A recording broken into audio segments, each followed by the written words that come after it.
Bonjour. Hello. Bienvenue. Welcome. I'm Karine Morin, President and CEO of the Federation for the Humanities and Social Sciences. Some housekeeping. Today's event will take place in English. Simultaneous interpretation is available in French, American Sign Language, and Quebec Sign Language. Closed captioning is also provided in both English and French. Nous offrons aujourd'hui des services d'interprétation simultanée et de sous-titrage en anglais et en français, ainsi que l'interprétation langue des signes québécoise. To access sign language interpretation, in-person attendees can refer to the screen on either side of the stage. Virtual attendees can enable on-screen sign language interpretation by clicking the globe icon at the bottom of their screen. To access French interpretation or captions, those in the room need to scan the QR code on the screen above me. This takes you to the Zoom webinar.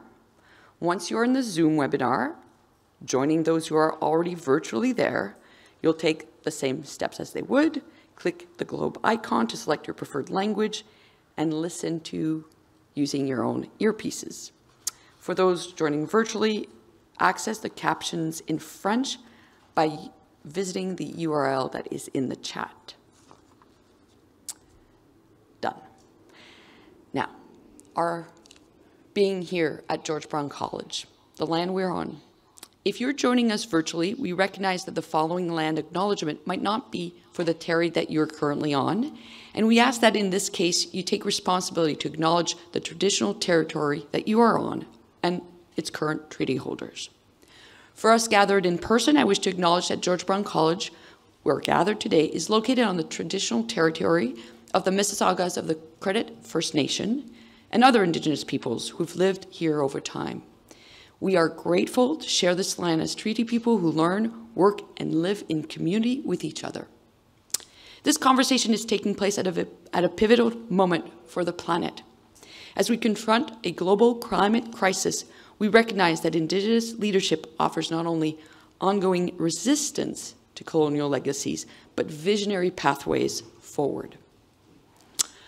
Au nom de la Fédération des sciences humaines et du Collège George Brown, j'ai le plaisir de vous accueillir à la deuxième causerie du Voir Grand, Voir Grand du 94e Congrès des sciences humaines. Vivre ensemble dans notre environnement à la croisée de changements climatiques. Today's session, Environments of Togetherness, Collaborating at the Climate Crossroads. The Big Thinking lecture series at Congress brings together scholars, public figures to address some of the most pressing issues of our time. And today, Ariel Cheque-Derenge and Melina Labucan-Massimo will draw on their leadership in Indigenous climate justice, sustainable energy, based in activism to explore how Indigenous knowledge systems can guide responses to the climate crisis in good ways. Ariel Cheque-Derenge is Déné-Souliné climate leader and also the founder and executive director of Indigenous Climate Action. She is the 2024 recent winner of the Climate Breakthrough Global Award, and developed one of the first Indigenous rights-based divestment movements. She's known internationally for her work advancing Indigenous-led climate solutions and mass mobilization against the fossil fuel industry. You can find and continue to follow her work through her many editorials, like those that she's published in The Guardian and through the Yellowhead Institute, as well as podcasts and documentary appearances. Melina Labucan-Massimo is founder of Sacred Earth and co-founder of Indigenous Climate Action, is Lubicon Cree researcher, media maker, and energy justice advocate whose work bridges climate activism, renewable energy, and Indigenous governance. She is host of a TV series called Power to the People, which profiles sustainable climate solutions and food security, which airs across Turtle Island. Melina also worked on calling for action and justice for missing and murdered Indigenous women and girls. They are both joined in discussion by moderator Kayan Williams, an environment and sustainability educator at George Brown College, who brings a deep commitment to environmental ethics and in inspiring the next generation to actually think critically and act collectively for a sustainable future. We thank all three of them for joining us today. Social media, you can participate in this conversation using the hashtag Congress, Congress with an H at the end. And importantly, our sponsor. On behalf of the Federation and George Brown College, I would like to give a very generous thank you to the Big Thinking Lecture Series sponsor, Universities Canada, for supporting this series of event. Please join me in welcoming Gabriel Miller, a friend of the Federation, also President and CEO of Universities Canada, who will introduce the conversation. Bienvenue, Gabe.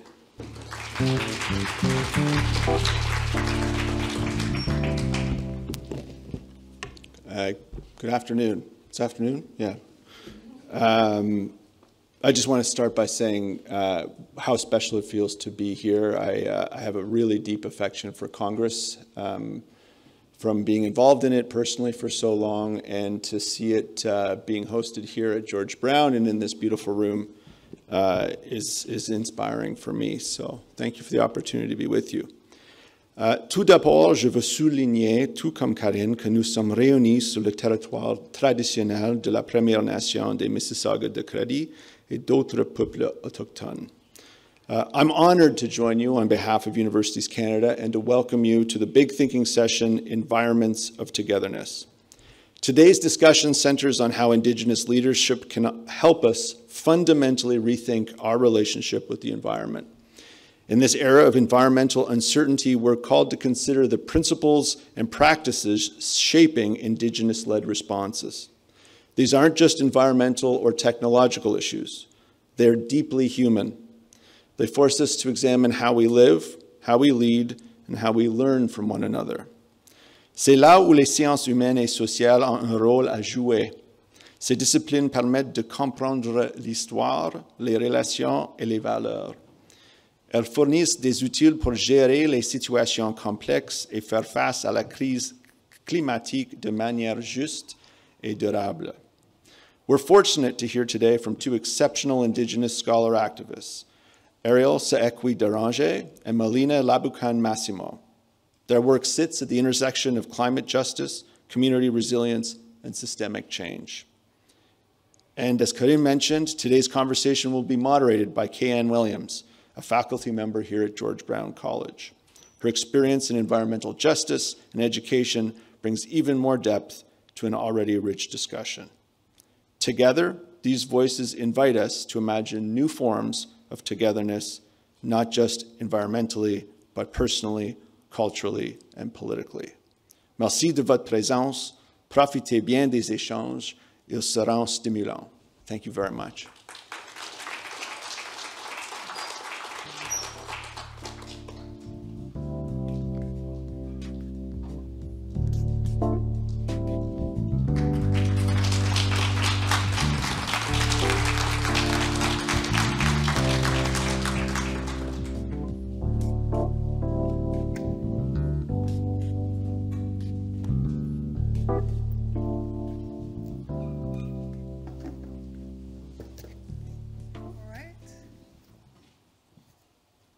Microphone on?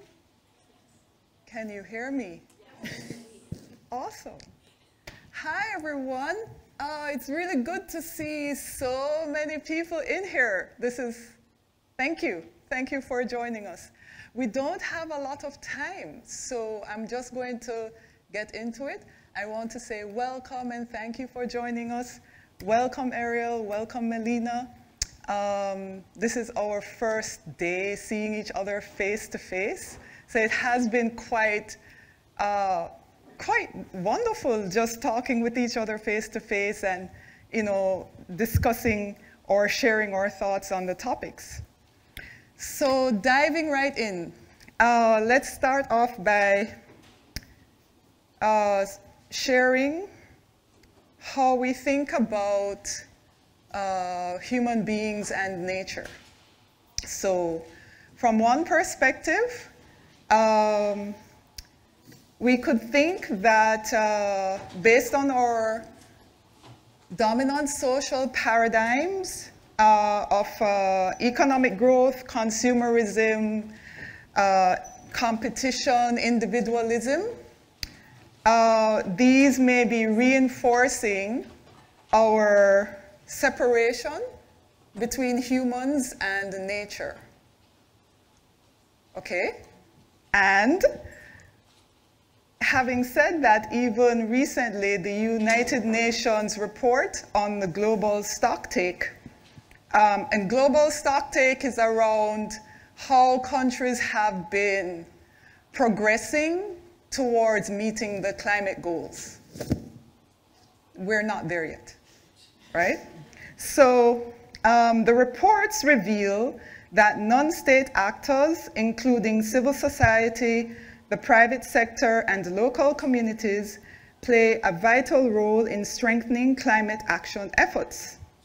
So the question I have for Ariel and Melina at this point is, how can Indigenous ways of knowing offer collaborative pathways for rethinking our relationship with and responsibilities to the environment?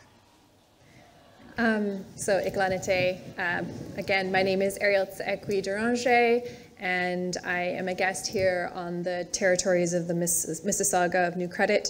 And so I just want to acknowledge that. I am Dene from Treaty 8 territories. And I think the first thing that I want to address with that question is that in the stocktake, it talks about local communities, and there needs to be a differentiation of local communities and Indigenous peoples. So Indigenous peoples hold unique rights that have been affirmed by the UN Declaration on the Rights of Indigenous Peoples in 2007, but further to that often have constitutional and or legal rights within the states that they come from, and often also have treaties. So there are numerous legal frameworks that apply to Indigenous peoples that do not apply to the broader framework of local communities. And it's just important for that differentiation, because the question is how do Indigenous peoples contribute to rethinking our relationships? And the reality is that Indigenous peoples hold a profound amount of knowledge about living in respectful and reciprocal ways with the ecosystems and the lands, waters, and territories that we have resided in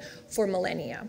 And this collection of place-based knowledge that is accumulated and transmitted over generations with specific cultural contexts is more broadly recognized as Indigenous knowledge.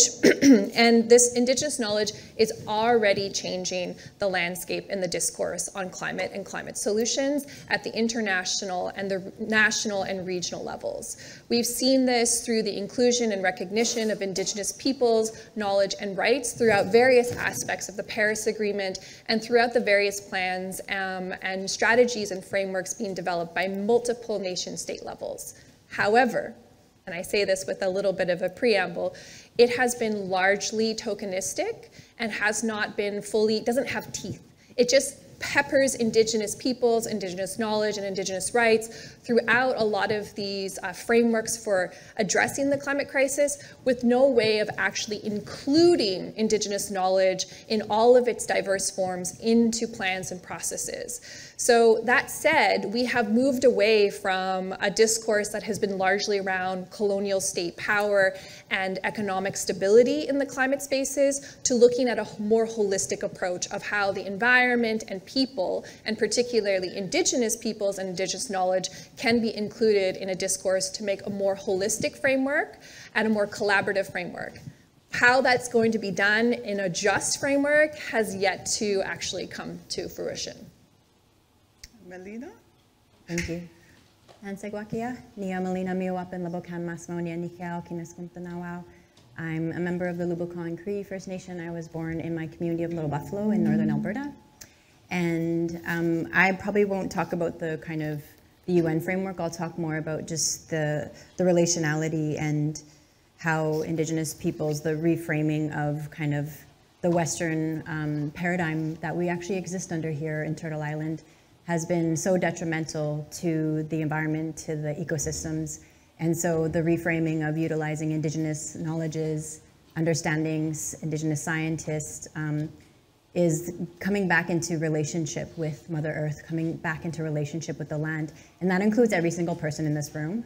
When we talk about relationality, and when we talk about reciprocity, each person in this room has responsibility to the land that they live on. And that's Indigenous values, that's Indigenous ways of knowing and being, and that's why we existed here for millennia before the last ice age, and previous to that, we literally have stories from before the last ice age and during the last ice age. So we've been here for a long time, and it was no coincidence that the land was found in such a beautiful state when settler colonial people came here. And that relationship over the past 150 years has changed drastically, and the landscape is suffering from this Western paradigm of not having relationality with Mother Earth, not having reciprocity with Mother Earth, and not having that responsibility to her as a human being.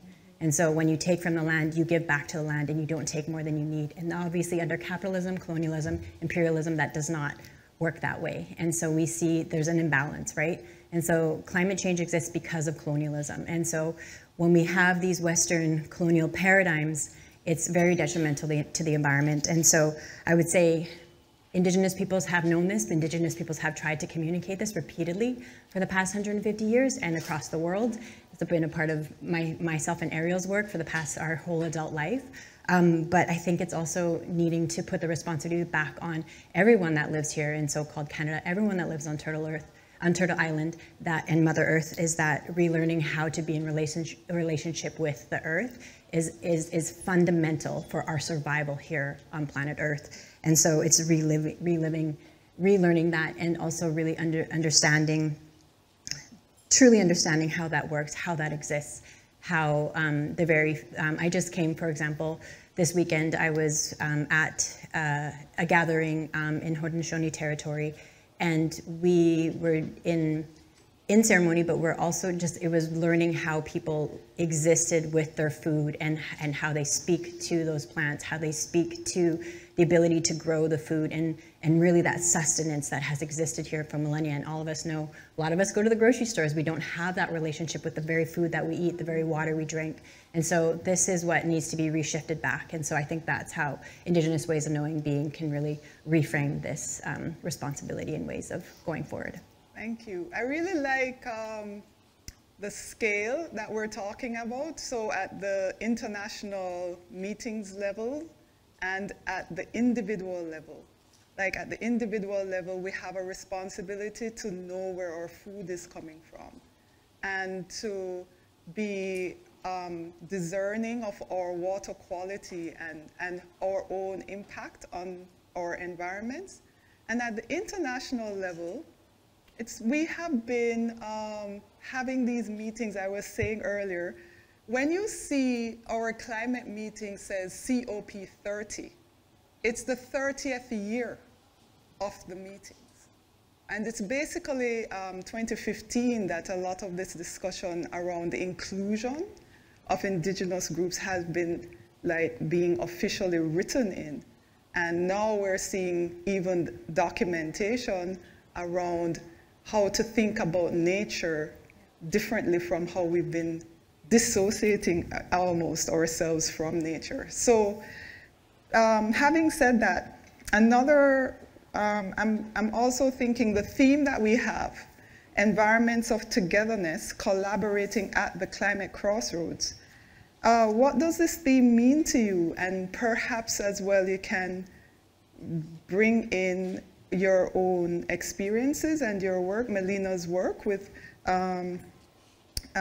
your Sacred Earth and the Just Transition Guide, and Ariel could speak as well more specifically in this question.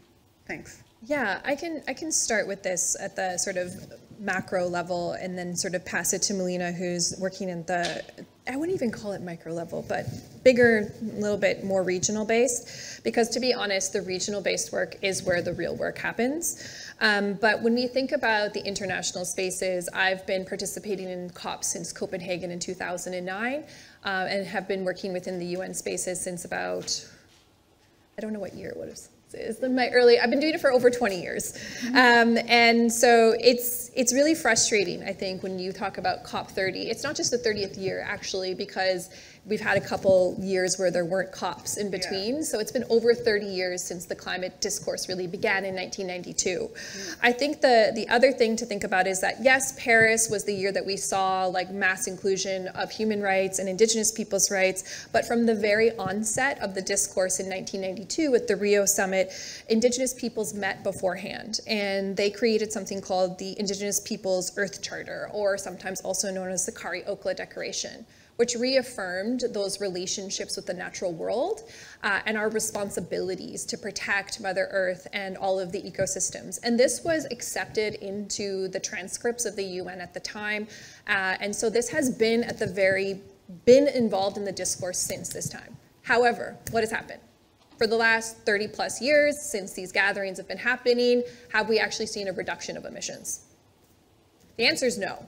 We are still on par to increase our emissions despite all of this really great work being done at the UNFCCC level to look at international agreements and frameworks to reduce our emissions. And that is largely because there has been a sidestepping and sometimes an even co-optation of civil society, Indigenous peoples, and human rights groups. So instead of actually implementing those things, there's a co-optation and a perversion of them.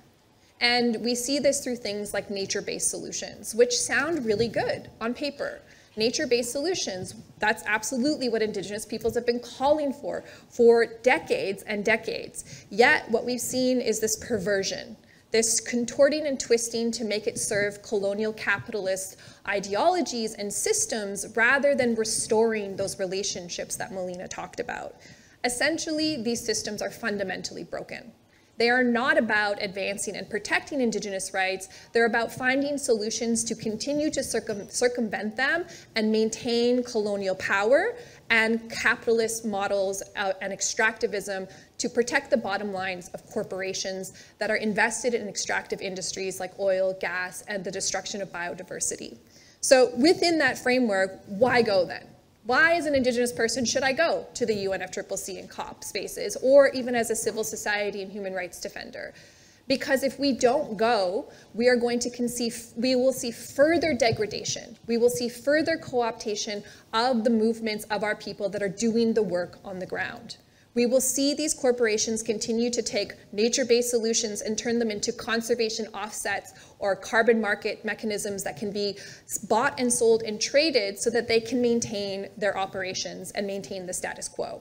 So we have to participate not to go to advance Indigenous rights, but to protect them from being further eroded and degraded, and to hold both states and corporations accountable. And I need to name this because in these spaces right now, who is the biggest voice in civil society? It's not who you think it is. It's oil and gas lobbyists.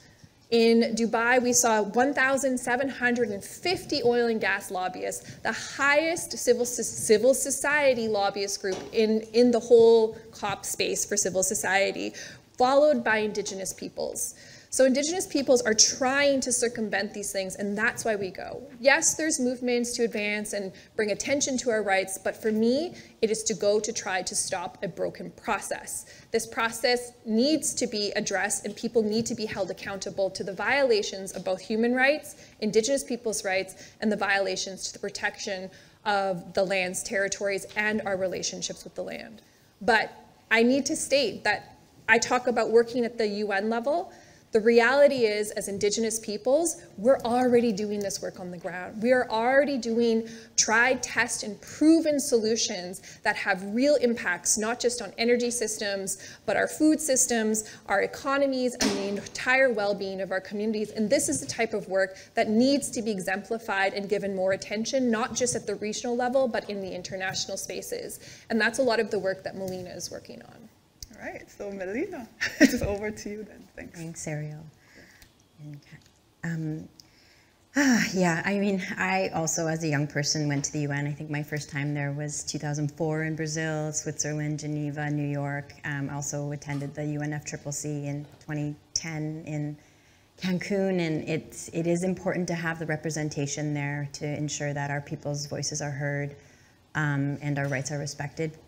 But I also do agree that it is very important to not depend on those systems to think that they're going to save us or think that they're going to give the direction. I think as Indigenous peoples, we have those climate solutions on the ground, and that's a part of the research that I've been doing. I started as my master's thesis, went back to, well, I actually did a master's in environmental studies at York for a bit, and then went over to finish at the Indigenous governance master's at the University of Victoria, and my focus was on energy transition and what just energy and just transition looks like in Indigenous communities, because I was not seeing that in my home community. I was seeing a lot of transition talk. I was hearing a lot about climate solutions, but I wasn't necessarily seeing it on the ground where I was from.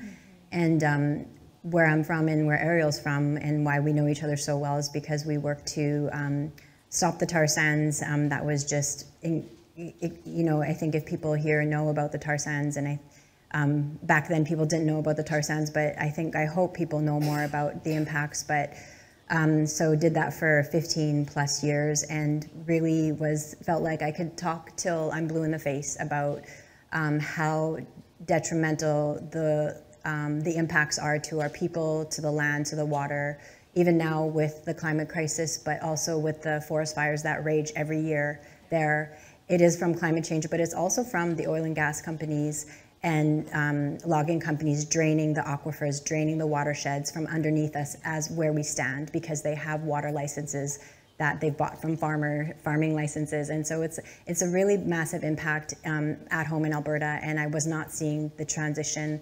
And so I thought, well, what can I do to make that transition happen? And so I decided to finish my master's in energy transition and built one of the first northern solar projects in my home community that's completely surrounded by oil, gas, tar sands, fracking, and logging. And it was the first time that my family had ever seen solar panels. And this was 10 years ago. And even my auntie, who's in her 70s, said, I never thought I would see solar panels. I literally have only seen them on TV because we have satellite now.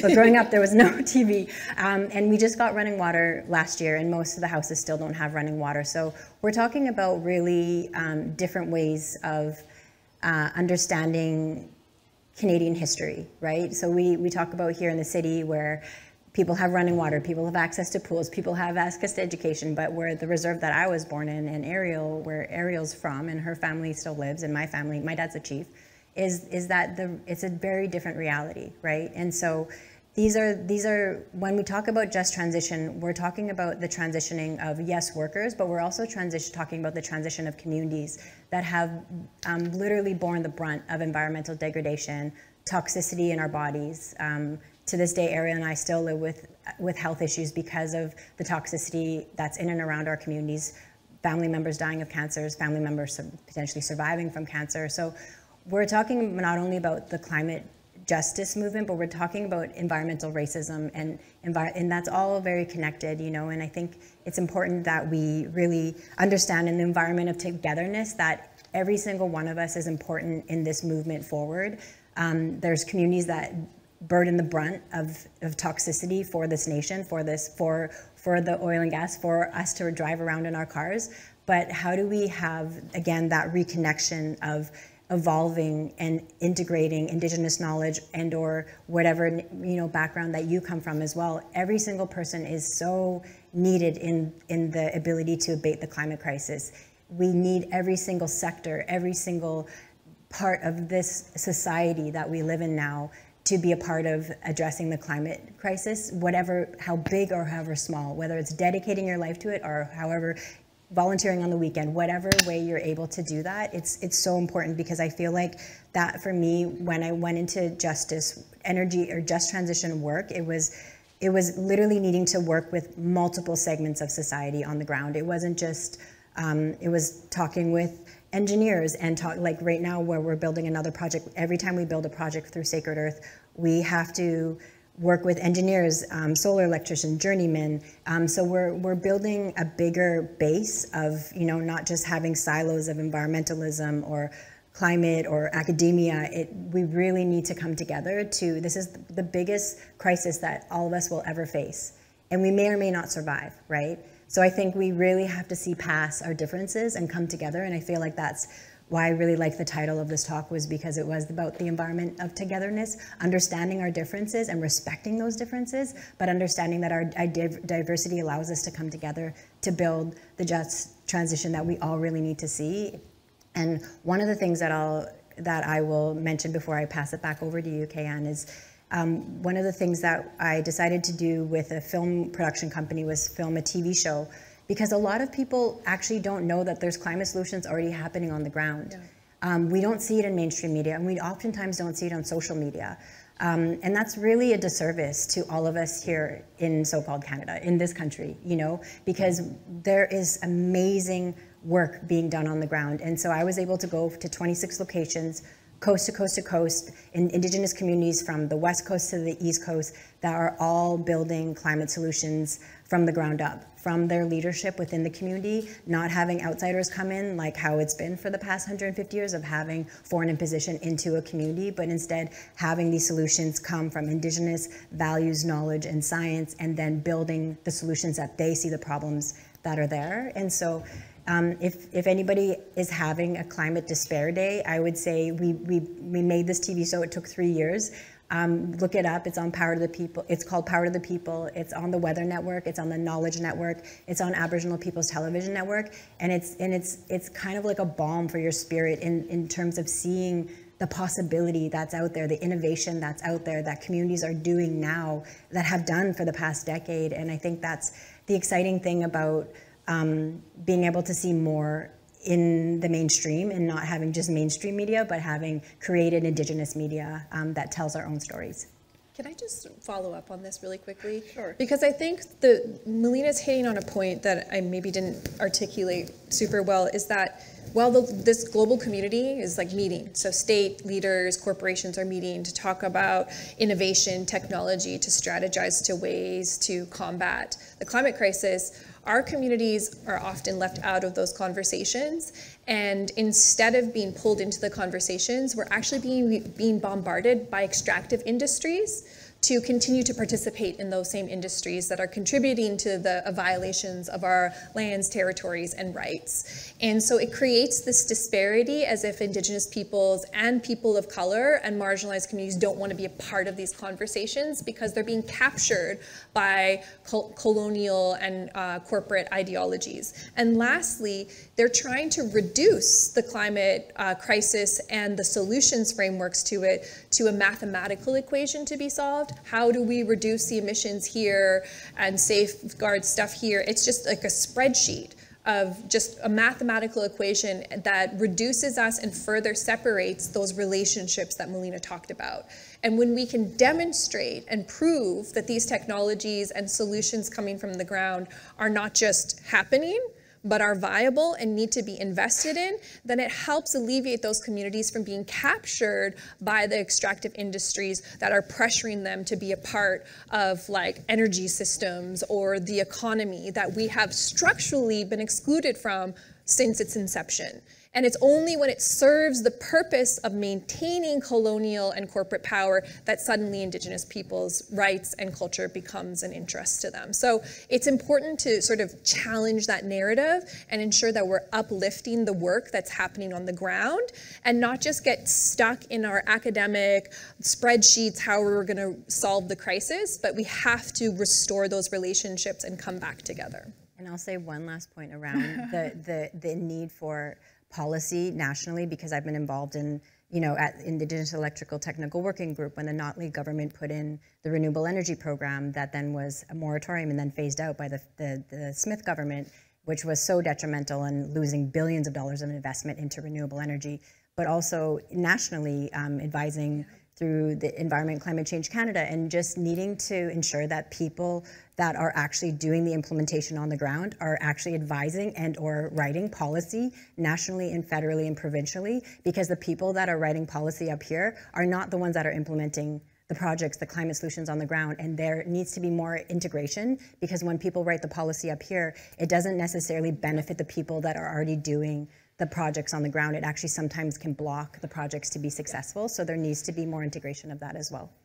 So that actually makes me think of a question I was thinking of asking around your work with Sacred Earth, in terms of what challenges would you be experiencing over the years of this work, this pretty really important work that you're doing within your communities.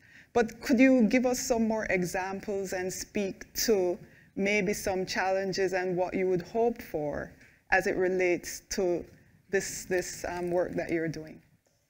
Lots of different challenges. Well, first, what are you doing with Yes, Sacred sure. Earth? Yes.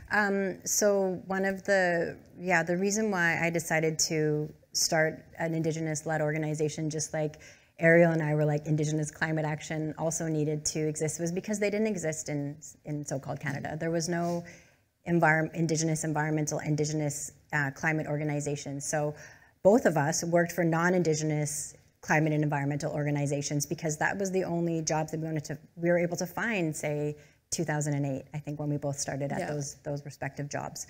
And so being able to, I have, there's two amazing staff here in the audience that work at Sacred Earth, and so it's like the ability to have Indigenous peoples work in an Indigenous organization that share the values, that share the mission, that share the ability to want to see the success of the project. That's how we ensure that there's successful projects on the ground, because Indigenous peoples can work with other Indigenous peoples that understand the challenges to be able to help and support and empower other Indigenous communities that are wanting that capacity within their communities. So we've built projects across in multiple places in BC, in Wet'suwet'en territory, in Secwepemc territory, also in Alberta, as well as building one will go up next month in Saskatchewan. And we've built multiple projects here in so-called Ontario, up in solarizing it's very interesting. We solarize different types of projects, but say, for example, we've solarized Christy Belcourt and Isaac Murdoch's built language and art studio. And so there's really amazing things that are happening where it's not just solarizing something, it's actually giving a community the ability to not breathe in diesel. Right, so and the ability to have ceremony and not hear loud machines or breathe in propane, or so there's health benefits as well when you are able to solarize something and also cut the cost savings as well, right? So you can. It's very expensive, as we know, energy is very expensive, and so it also helps communities put that money towards other cultural language revitalization initiatives. And so we've been building projects across the country for about 10 years. But I would say some of the challenges are, of course, funding. There's always that issue where you have to really find the funding to be able to support the communities. But it's also is policy. I don't know if people know, but provincially, that's where the jurisdiction lies for electrical grids, right? It's not a federal jurisdiction. And so when you live in different provinces, you're dealing with the different provincial governments. And so a lot of times that is a barrier depending on what the politics of the day of that province that you live in is. Ironically, even though treaty exists before a lot of those provinces existed, so but then they somehow have more power and top-down power. So I would say some of that is a major issue that we deal with. But I also am like very aware of the time, and I don't want to keep going on about it. But yes, you can go you can go to our website. It's called sacredearth.solar, and you can see many videos of the project. You can also click the link to Power to the People. And also one of the other things that we jointly did with Indigenous Climate Action and a part of my fellowship at the David Suzuki Foundation, and with Power to the People, filming and doing the research as a fellow, was we actually wrote a just transition guide. So that guide was about 10 years of research. It's available on the website, both of our websites, and it's has my master's thesis in it, but it's an ability to, for me as a young person, that when I was trying to start building projects, there was no guide, there was no how-to, and so for me, it was a lot of trial and error of trying to find the funds for my community. Who do I talk to? Who can I hire? Who can I work with? So there's a lot of challenges. There's not the capacity within the communities a lot of times around energy transition work. Right. And so we wrote the Just Transition Guide to be out so other people across the country, if they want to start building projects in their own community, they can open the guide and they can read it and they can go through different sections around policy, about project implementation, about different types of technologies, about grid systems. So there's a whole 10 years of research. Yes. And so we're still actually adding to that research. You can download it, and then Sacred Earth is also developing curriculum to be able to teach this in community and then online with cohorts, and then also have an asynchronistic training. So we're going to be actually developing curriculum. And we actually just came back, a couple of our staff at Sacred Earth came back from Brazil, and we were at an international convening where we were teaching this curriculum with people from 5 different continents. So. Nice. Good. I think just sort of speaking to this around like some of the challenges is that, so as Melina mentioned, we were a part of starting an organization called Indigenous Climate Action, where I'm still the executive director, but I'm transitioning to do more international work with the recent award under Climate Breakthrough. But all of this is to address a gap. And that is the challenge. The challenge has been that institutionally, the only places for Indigenous peoples to receive support, it's either been through the colonizers that have harmed them historically through multiple levels of violence, from economic violence to violence against women, children, and violence on the lands. And it's been government or corporations that offer resources to help these communities. Their abusers are the only ones. And then second to that, within the environmental and in climate movement, it has been traditionally white-led institutions. And so the idea of Indigenous climate action and Sacred Earth was, how do we begin that process of decolonization as opposed to indigenization? Because these systems wanted to absorb and continue the assimilation of Indigenous peoples into their institutions. And while I think that there is a need and an understanding and evaluation of indigenization, I'm not saying Indigenous people shouldn't be in colonial systems and governments and organizations, but that's not true liberation. True liberation comes from decolonization and us being able to decide and define for ourselves what the solutions frameworks are. So how do we move beyond this idea of how do we get more Indigenous peoples on panels or in universities or in political parties or all of these things? That's indigenization, and we need it. We absolutely need it. But decolonization is taking the reins and applying and taking those resources and those positions of power and redistributing them.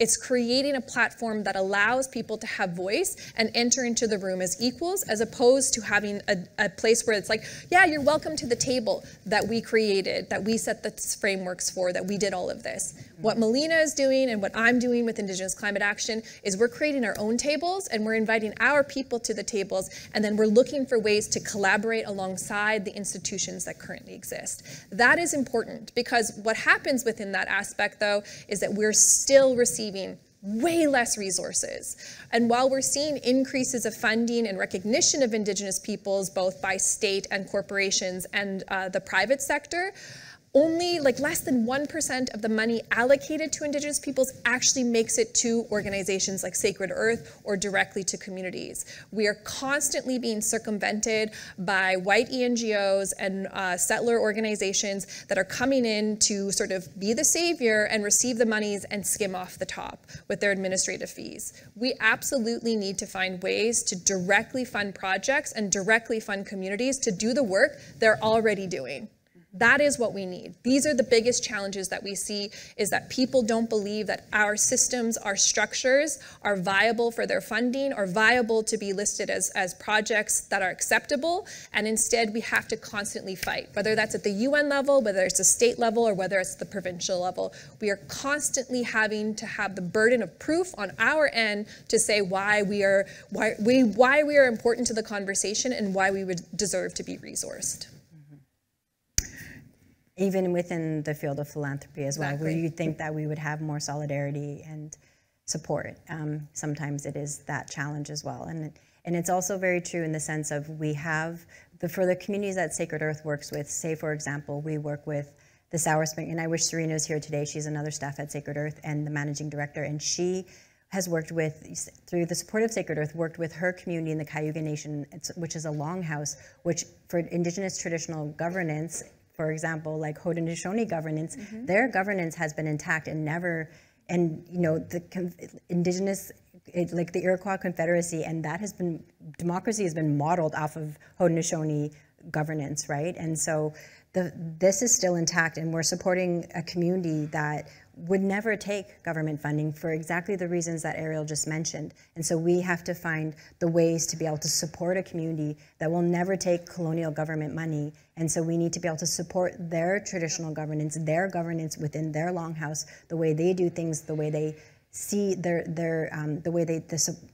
there's like literally saving seeds that have existed for thousands, hundreds of years, and this relationality of being able to ensure that the food that we eat is going to be able to survive the next climate crisis. And so, you know, that survived the last ice age, right? So it's so significant of how we respect Indigenous sovereignty and self-determination, because a lot of times governments don't understand that, they don't respect that, and that's why we have the Indian Act in Canada. And if people in the room don't know what the Indian Act, I'd say definitely look it up, because that is how Indigenous peoples are still colonized within Canada. Well, this leads me to that question I have, like, right here. What has it been like to work with Indigenous groups around the world? And, you know, Melina just gave us great examples of working with different Indigenous groups throughout this country. But yeah, how has this experience been like? I think that for myself, and I'm very cognizant of time, is that the reality is that one of the most eye-opening experience for me as a young person entering into UN spaces was the realization that colonial capitalism and systems of patriarchy and oppression, particularly extractivism, are not unique to the experience as a First Nations person from so-called Canada. That this is a lived experience that's happening over and over again. And what's really interesting is you can see this weird timeline. Like, you can kind of see some communities are like a couple hundred years behind the experiences of other communities based on the timelines of actual colonization.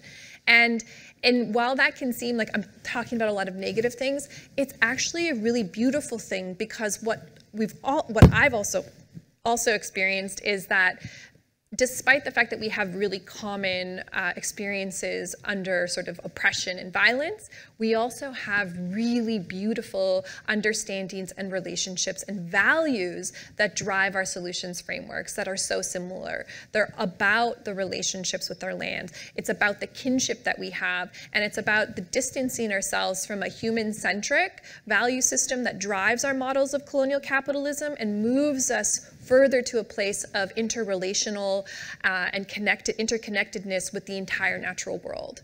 So when we talk about this, we talk about kinship laws that are not simply about human-human kinship, but the kinship of the natural worlds and spaces that we come from.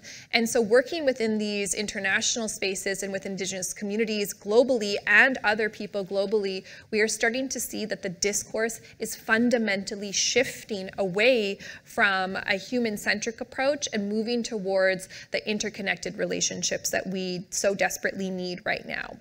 And we're also starting to name that the root causes of the climate crisis, particularly with Indigenous rights movements, are not just about that reductionist frameworks of addressing GHG reduction, but instead are about talking about the actual root causes, which is that disconnection from the natural world.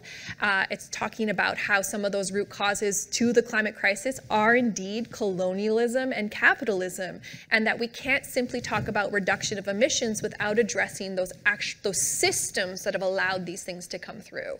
And you see this over and over. It doesn't matter if you go to the Philippines, Australia, New Zealand, China, Kenya, Finland, Norway, Russia. This is the same lived experience and the same demands of communities. It's beautiful. It's a beautiful experience that has an underlying story of violence, but also has a story towards liberation, not just for Indigenous peoples, but for liberating us from the systems that we have all been captured under colonial capitalism. Yeah, I find myself picturing a flower coming out of cracked concrete. Yeah, thank you for that. All right, so we're doing good for time, I think. Are we doing good? Yeah, I think so. Almost going towards the end now, unfortunately. But are there opportunities that you're seeing today that have not been accessible in the recent past, even a year ago, perhaps? I would ask.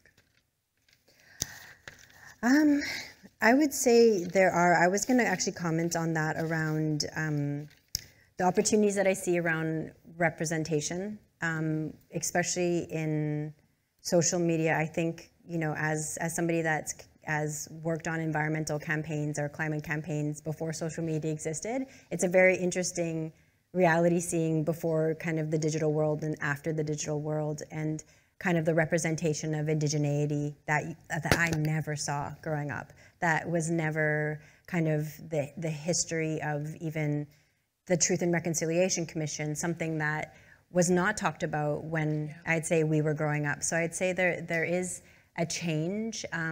There's accessible education, there's accessible, I say, understanding of a collective history for people that were really, I think there was a massive segregation of Indigenous peoples from the rest of so-called Canada.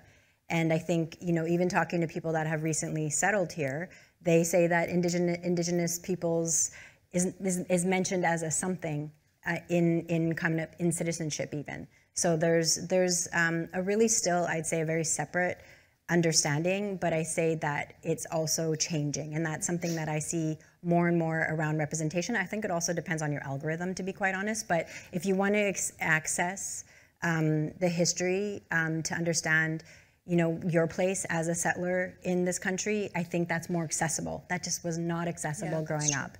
There was such an invisibility of indigeneity, and not only that, there was a pressure even for myself as somebody that was born in a reserve, born to Indigenous peoples, to say that I wasn't even Indigenous, to not even admit that, and there was so much racism. And I'm also from Alberta, so it's also still very racist there. It's Little Texas, we know that.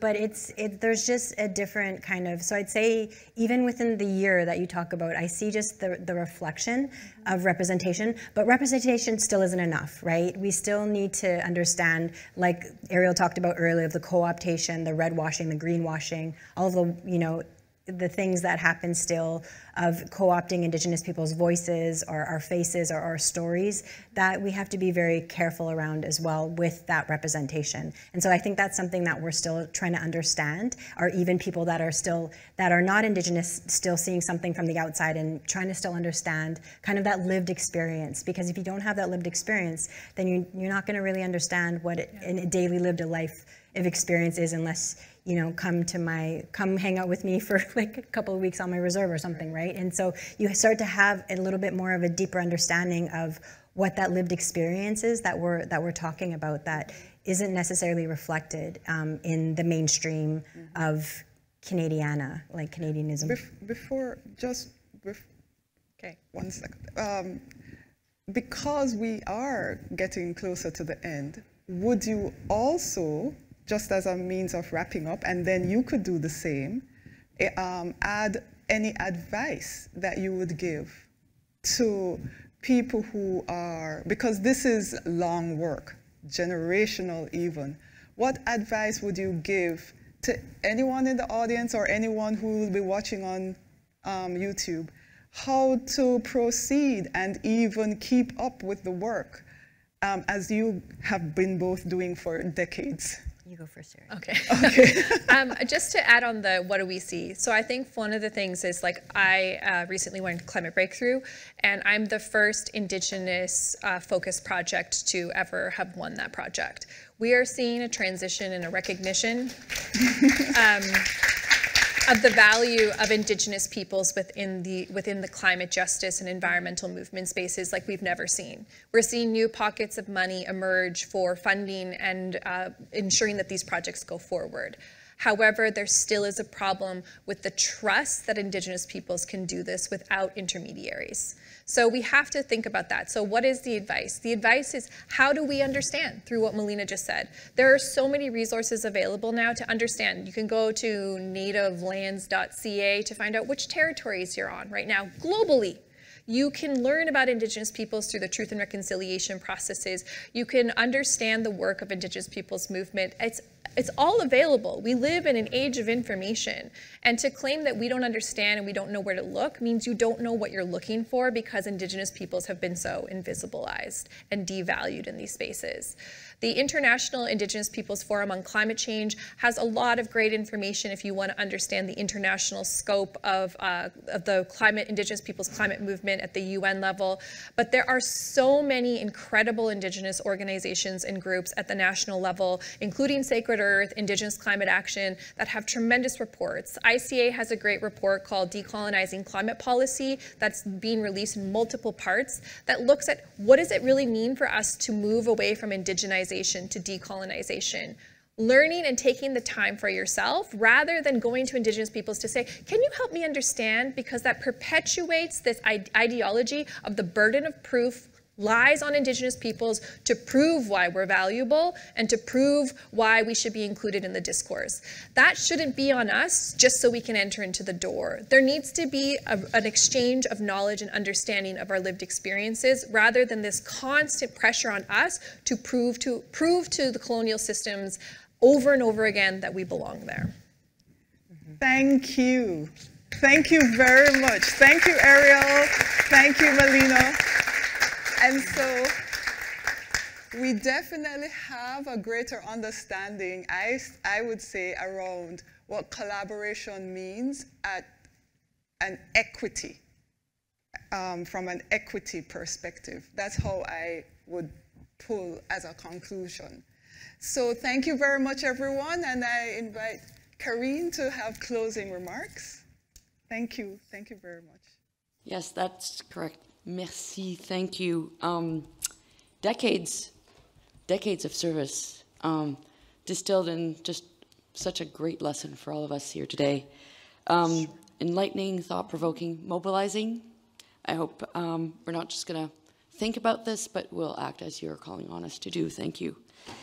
Indigenous leadership and knowledge can guide us, will guide us forward in a more just, sustainable, connected relationship with the land and with each other. Reframing togetherness. On behalf of the Federation for the Humanities and Social Sciences and George Brown College, again, thank you to the Big Thinking Lecture Series sponsors, Universities Canada.